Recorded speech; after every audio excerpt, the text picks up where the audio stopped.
Égalité, parce que égalité dans la relation entre l'auteur-autrice et l'éditeur.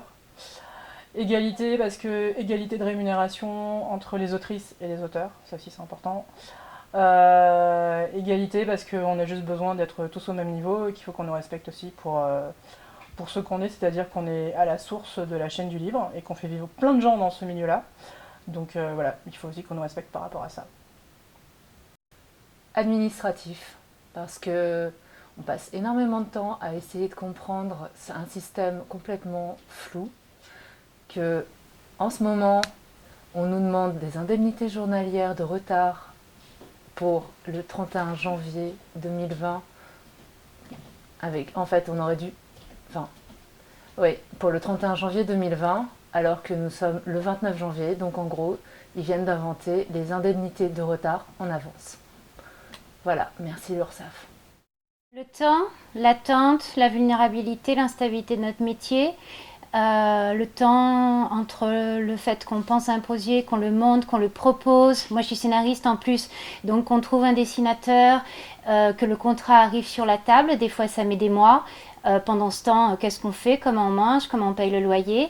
Donc, c'est une vulnérabilité et des conditions voilà, de vie absolument instables et une très très grande précarité tout au long de l'année. On a beaucoup de difficultés à se projeter parce que pendant qu'on écrit ou qu'on dessine un album, il faut déjà penser à celui d'après. Puisqu'une fois qu'il sera sorti, on ne gagnera plus d'argent puisqu'on vit des avances sur droit et absolument pas des droits d'auteur ou d'autrice. Voilà. Alors moi, j'ai choisi de parler de métier. Bon, ça peut être, comment dire, un mot qui peut faire, qui peut rebuter les artistes d'une manière générale, mais en même temps, j'ai toujours pensé le jour où j'ai su que c'était un vrai métier, je me suis dit que je pourrais être dessinateur de bande dessinée parce que c'était un rêve d'enfant. Et c'est grâce à cette idée-là, dès lors que j'ai convaincu mes parents que la bande dessinée était un métier, que j'ai pu continuer à rêver leur faire accepter l'idée que je pourrais être un jour un professionnel moi aussi de ce métier-là. Je viens pas d'un milieu du tout, comment dire, protégé, je viens d'un milieu modeste. Chez moi, il n'y avait pas une présence absolue de la culture, je ne sais même pas d'où vient ma passion de la bande dessinée, mais en tout cas, dès l'instant où cette idée de métier est arrivée, je me suis dit, je veux le faire. Et j'ai convaincu mes parents de me laisser faire grâce à cette idée de métier. Et j'aimerais bien que dans l'avenir, d'autres jeunes puissent rêver à cette idée-là. C'est un métier, qu'ils puissent à leur tour convaincre leurs parents que c'est un métier, qu'ils pourront gagner leur vie avec ça, qu'ils pourront être respectés pour ce métier-là. Et pour moi, c'est très très important. Voilà. Le rêve doit continuer pour tous, donc la BD doit rester un métier. Voilà. Bien, moi j'ai choisi le mot présent parce qu'il représente un peu toute la difficulté de l'auteur à vivre justement ce présent-là. Parce que quand on est jeune auteur, quand on démarre, on a souvent rêvé d'être auteur de bande dessinée depuis des années, donc on a pensé à plein de récits qu'on a accumulés, puis à un moment donné on vous donne enfin la chance de les raconter, et donc vous avez tout le temps en fait de les avoir mûris ces récits-là. Et puis au fur et à mesure où on se professionnalise, on a finalement toujours des choses à faire avec des livres passés, des expositions, des rencontres, toujours la promotion ou autre. On est en train d'écrire les livres sur lesquels on travaille, mais on est toujours déjà en train de penser aux livres d'après.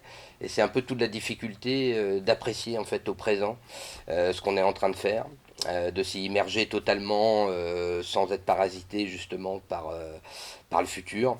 Et plus ça va, plus j'ai un peu le sentiment d'être toujours à vivre dans le coup d'après et pas dans ce que je suis en train d'écrire maintenant.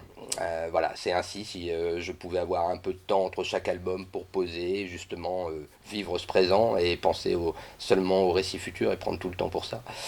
J'aimerais beaucoup, mais pour l'instant c'est pas possible. Alors, mon mot, c'est charbon. Charbon.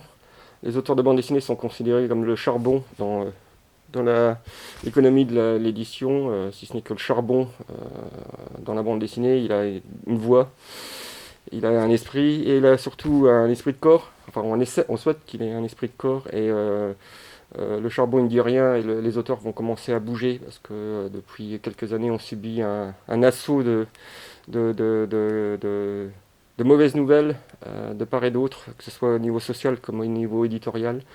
Il est temps que les auteurs se bougent et se mobilisent, et pas seulement sur les FIBD, mais sur toute l'année, et transformer l'année de la BD en année des auteurs de bande dessinée. Ça me semble essentiel.